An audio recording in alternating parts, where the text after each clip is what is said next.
Yes, Your Honor. As far as my current situation, I've been in and out of the hospital like 32 times. University of Michigan Hospital has cited. I've supplied the court with multiple, documentations of my current medical situation. My knee's bleeding through my pants right now. I have osteomyelitis. My bone's infected in my leg.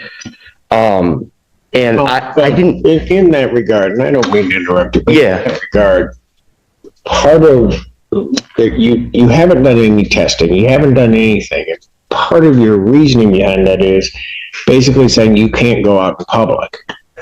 Right, Your Honor. Well, we have your tracking, and you've been out in public. What were you doing at Briarwood yesterday? Assistant Public Defender Natalie, Mr. Stringa, who stands to my right. Please state your name for the record, sir. Leo Stringer. Thank you, Your Honor. Today's the date and time for, two cases are set for sentencing and 2 cases are set for violation of probation. I have had the opportunity to review the alleged violations and the recommendations as to the violations of probation with Mr. Stringa. I guess I will start with those first, Your Honor, if Your Honor does not mind. Go ahead. We do acknowledge that there are the new criminal convictions and new pending criminal matters, and we do acknowledge that no proof of these things have been sent to probation. Mr. Stringa did indicate to me that he was going to try to get proof of Dawn Farm outpatient treatment. However, unfortunately, I have not received that yet to provide to probation or to the court. We are asking, as far as these cases go, if the court would consider not remanding Mr. Stringa. We do acknowledge that, yes, there are several violations alleged, and there's no getting around that. I'm just asking that the court, if you would consider not imposing the jail time. He does have some significant medical concerns he has been dealing with, and we are just asking if the court would consider not imposing the jail. And we do, as far as this 2 cases set for sentencing, Your Honor, I do not have any material changes to the PSI. As to the recommendation, my request would be similar. I would ask if the court would consider not imposing the jail time. Stringa, anything you want to, Ms. Polero? Yeah, sure, Honor. Teresa Clare on behalf of probation. Your Honor, I would just like to make the court aware. It already knows. Mr. Stringa has been on probation for over the last year on the 2 DOP cases. In those cases, he's done nothing. He's not paid 1 cent on either case or threat that is owed.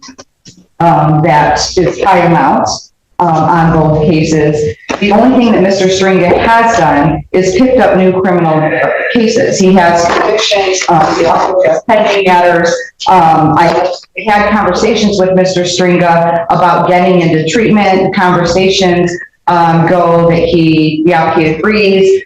He's supposed to be getting into verification. He's doing these things. Probation never receives anything from Mr. Stringa. So those just go on, and he stays in non-compliance. Given his past behavior and his continued criminal behavior, probation is asking that the court follow the recommendation for a jail sentence. Mr. Stringa, anything you want to say? Yes, Your Honor. As far as my current situation, I've been in and out of the hospital like 32 times. University of Michigan Hospital has cited.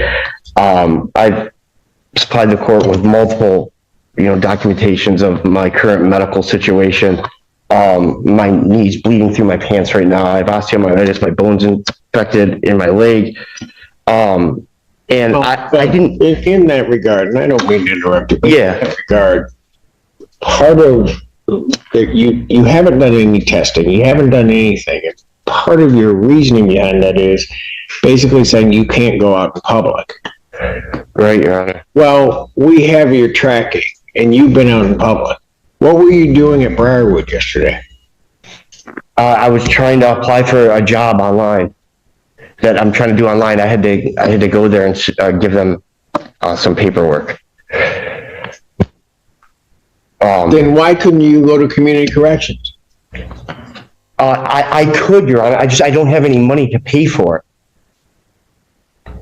But I am so. What you want to say? But I do have, a PhD from Michigan, and I am a professor. I was on FMLA from Eastern, but I'm slated to go back. Hopefully I can do this in January 9th, so I'll be able to create an income.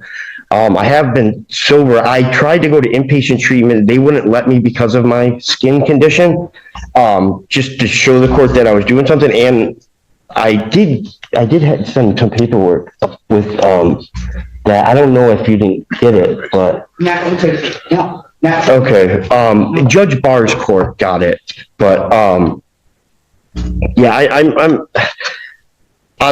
I made a lot of bad choices earlier in my life. I mean, not earlier in my life, earlier with these cases, but I'm on the other side of it as far as me as a person and me continuing to try to do better.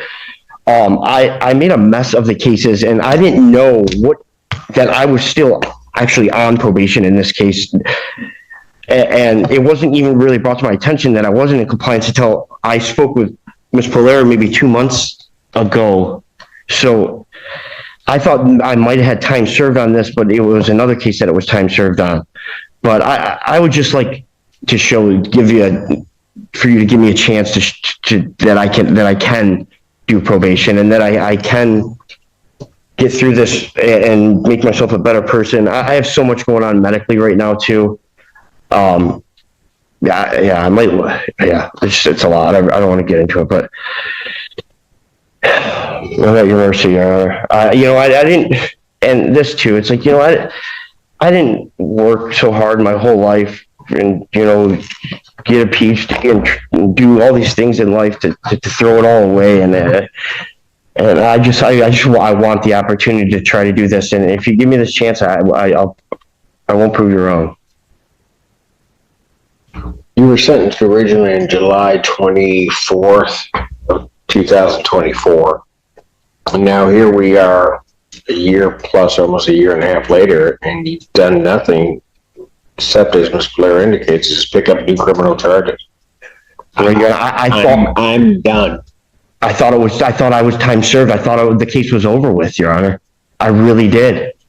Until I spoke with Ms. Polera 2 months ago, I didn't even know the case was still active.